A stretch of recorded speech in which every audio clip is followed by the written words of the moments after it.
Halo semua, selamat datang lagi. Hari ini kita bakal ngintip dapurnya aplikasi favorit kalian. Yuk, kita mau bongkar gimana sih data itu disimpan, diatur, sama dikelola. Oke, langsung aja kita mulai ya. Pernah kepikiran nggak sih gimana ceritanya aplikasi di HP kamu itu bisa ingat nama kamu, skor game tertinggi, atau bahkan barang-barang yang ada di keranjang belanjaan? Nah, jawabannya itu ada di sesuatu yang canggih banget tapi rapih. Solusinya itu coba deh bayangin kayak sebuah perpustakaan digital yang super gede. Biar gampang ngertinya, kita bedah dulu yuk konsep utamanya. Oke, yang pertama dan paling penting itu namanya database. Anggap aja ini tuh semacam gudang data yang super teratur, dibikin khusus biar nyari dan ngelola informasi jadi gampang banget.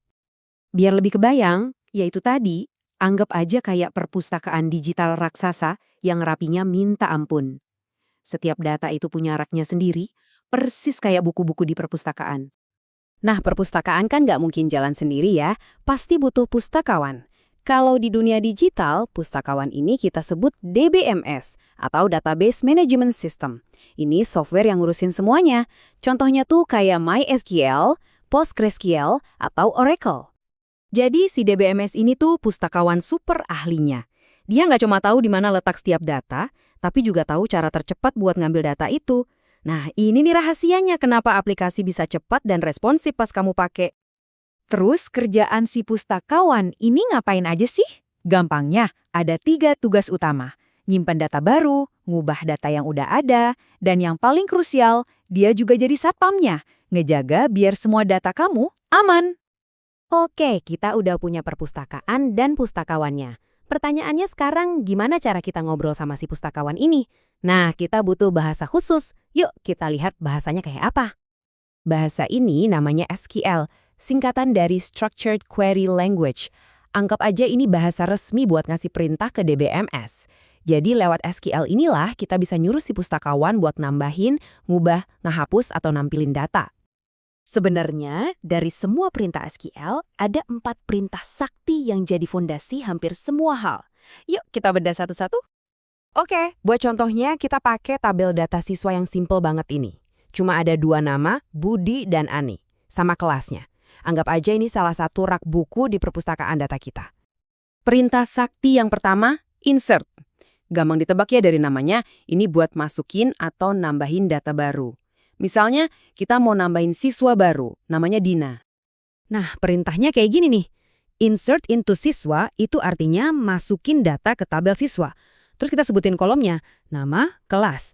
Terakhir, values-nya yaitu data yang mau dimasukin. Dina, 12 IPA. Logis banget kan alurnya? Dan voila, cuma gitu doang, datanya langsung masuk. Sekarang Dina udah resmi ada di tabel kita. Lanjut, perintah kedua, update. Gimana kalau kita salah input?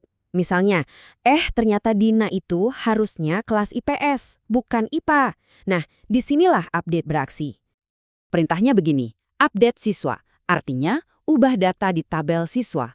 Terus set kelas sama dengan 12 IPS. Ini perubahan yang kita mau. Dan yang paling penting, ada where nama sama dengan Dina. Ini buat mastiin kita cuma ngubah datanya Dina, bukan data siswa yang lain. Dan coba lihat hasilnya. Cuma 1 baris kode, kelasnya Dina langsung ke-update jadi 12 IPS. Efisien banget kan SQL ini? Oke, perintah ketiga, delete. Yang ini jelas ya, buat menghapus data. Hati-hati, ini hapusnya permanen loh. Yuk, sekarang kita coba hapus data Dina. Perintahnya simple tapi berbahaya kalau salah. Delete from siswa.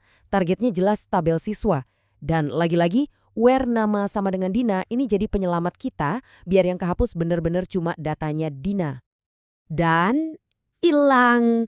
Datanya Dina udah kehapus total. Tabelnya balik lagi kayak semula. Nah, yang terakhir dan mungkin yang paling sering dipakai dari semuanya, select. Tugasnya simple, cuma ngebaca atau nampilin data. Dia nggak ngubah apa-apa. Perintahnya gampang banget. Select, bintang, from siswa. Select ya buat pilih data. Tanda bintang itu artinya ambil semua kolomnya. Dan from siswa artinya dari tabel siswa. Simple kan? Nah, ini dia hasilnya. Si DBMS langsung ngasih lihat semua data yang tersisa di tabel itu. Proses kayak gini nih yang terjadi setiap kali aplikasi nampilin informasi buat kamu di layar. Oke, kita udah lihat 4 perintah tadi. Mungkin sekarang kamu mikir, terus kenapa?